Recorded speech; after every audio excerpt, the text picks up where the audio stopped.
Hello everyone, and welcome back to my channel. Today, I want to share something a little different, something that's been on my mind for a while now.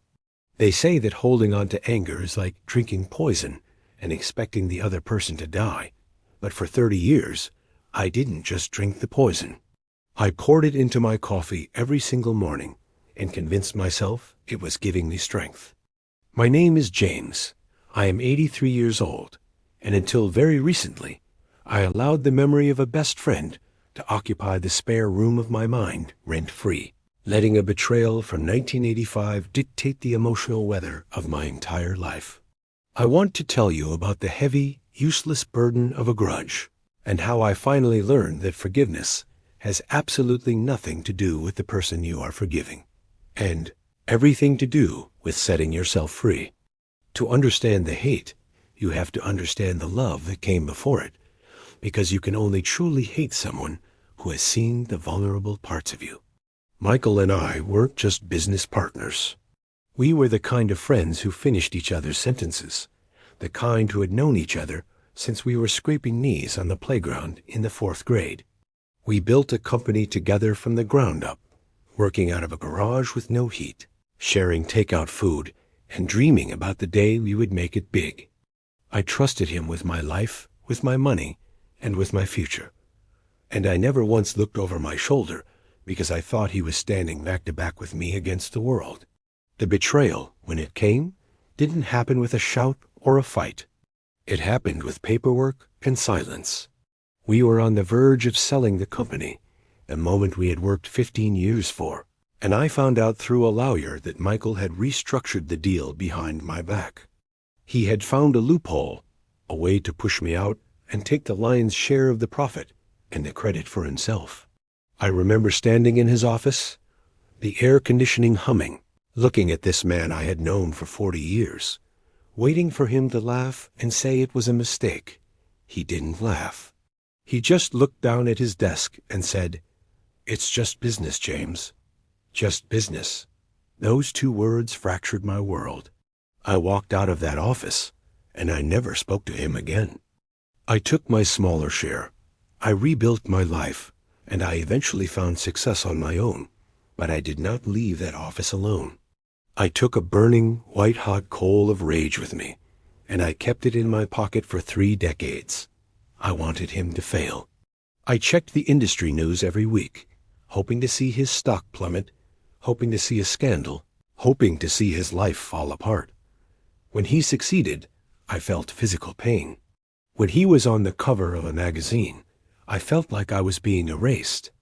I became obsessed with the injustice of it all, playing the court case over and over in my head, making closing arguments to an imaginary jury about how I had been wronged. This anger became a fundamental part of my personality. It was the fuel that drove me to work harder, yes, but it was a dirty fuel that choked the engine. I was shorter with my wife, I was harder on my children, and I was cynical about friendship. I told my son, "Trust no one, everyone has a price," passing down my trauma like a distorted family heirloom. I thought I was protecting him, but I was really just infecting him with my own bitterness. I truly believed that if I let go of my anger, I would be letting Michael win. I thought that my rage was a form of justice, that as long as I was angry, he hadn't gotten away with it. The turning point came 3 months ago. I was sitting on my porch, reading the newspaper, when a mutual acquaintance from the old days called me. He told me that Michael was in a hospice facility about 20 miles away. He had terminal cancer, and he didn't have much time left. The acquaintance said, "He didn't ask for you, James, but I thought you should know." I hung up the phone, and I sat there for a long time, listening to the wind in the trees, feeling that familiar old coal burning in my pocket. My first instinct was to say, "Good, he deserves it." But then I looked at my own hands, wrinkled and spotted with age, and I realized that I was tired. I was so incredibly tired of carrying this dead weight. I drove to the hospice facility the next morning.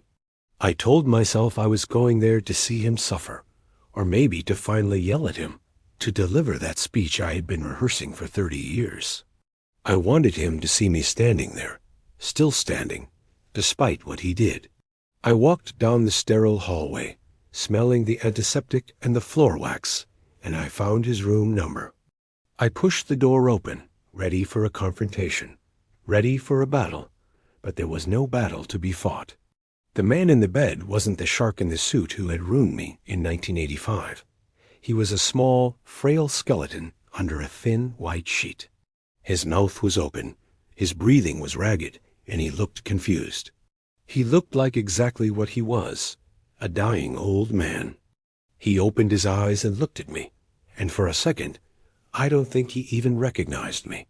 Then a flicker of recognition passed over his face, and he tried to lift his hand, but he couldn't. He didn't offer a grand apology. He didn't beg for forgiveness. He just whispered, "Jimmy," the nickname he used to call me when we were kids. In that moment, the entire structure of my hatred collapsed. I realized that for 30 years, I had been fighting a monster, but the monster had only existed in my head. The real Michael was just a flawed, broken human being who had made a greedy choice half a lifetime ago, and who was now leaving this world with nothing, just like the rest of us. All the energy I had spent hating him, all the dinners I had ruined by ranting about him, all the joy I'd sacrificed on the altar of my resentment, it was all a waste. He hadn't felt my anger.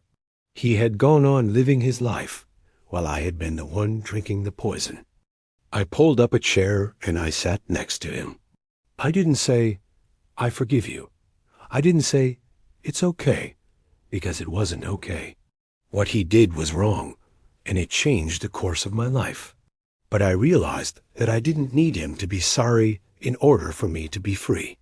I reached out and I took his hand, that hand that had signed the papers that betrayed me, and I just held it.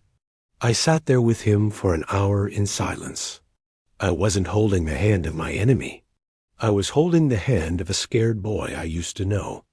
I was saying goodbye to the friendship, goodbye to the pain, and goodbye to the version of myself that needed to be a victim. When I walked out of that facility, the sky looked different. It was a brighter blue. The air tasted sweeter. I felt physical relief, as if I had put down a 100-pound backpack that I had been hiking with for decades. I realized that forgiveness is not a gift you give to the person who hurt you. It is a gift you give to yourself.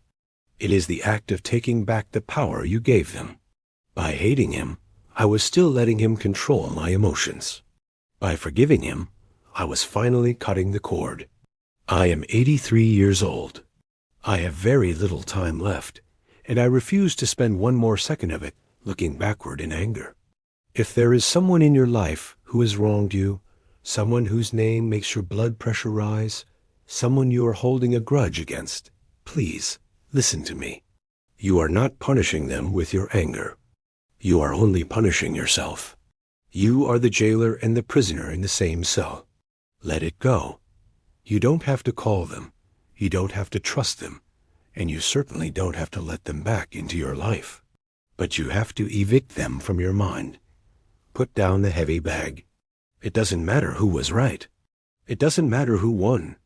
In the end, we all end up in the same place, and the only thing that matters is how light your heart is when you get there. I wasted 30 years waiting for an apology that never came, and I missed out on 30 years of peace. Don't make my mistake. Forgive them, not because they deserve it, but because you deserve to be happy.